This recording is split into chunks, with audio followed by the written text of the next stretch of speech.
Hello everyone, welcome to our channel. TSPSC group 1 నోటిఫికేషన్కి సంబంధించి online application చేయడానికి మనకి వెబ్సైట్లో అప్డేట్ అనేది వచ్చేసింది. సో ఇక్కడ చూసుకుంటే మనకు గ్రూప్ 1 సర్వీసెస్ నోటిఫికేషన్ పీడిఎఫ్ ఉంది. అలాగే ఇక్కడ కింద చూసుకున్నట్లయితే మనకి గ్రూప్ 1 సర్వీసెస్ ఆన్లైన్ అప్లికేషన్ అని ఉంది. ఒకవేళ ఎవరైనా ఓటీఆర్ రిజిస్ట్రేషన్ చేసుకోకుంటే ఇంతకుముందు న్యూ రిజిస్ట్రేషన్ చేసుకోవడానికి ఇక్కడ ఇచ్చారు. ఏదైనా ఓటీఆర్ ఎడిట్ చేసుకోవాలన్నా ఆప్షన్ ఇక్కడ ఇచ్చారు. సో మనకి ఆన్లైన్ అప్లికేషన్ మీద క్లిక్ చేస్తే మనకి ఈ విధంగా ఓపెన్ అవుతుంది.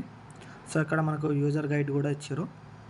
అలాగే ఇక్కడ మనకు క్లియర్గా మెన్షన్ చేశారు, submission of online application is mandatory for all candidates appearing for group 1 examination wide notification 2/24 dated 19/2/24 అని ఇక్కడ మనకు క్లియర్గా మెన్షన్ చేశారు.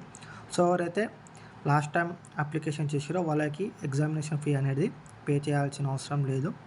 కొత్తగా ఫస్ట్ టైం అప్లై చేస్తున్న వారికి మాత్రం ఎగ్జామినేషన్ ఫీ పే చేయాల్సిన అవసరం ఉంది. సో ఇది గ్రూప్ 1 అప్లికేషన్కి సంబంధించిన అప్డేట్.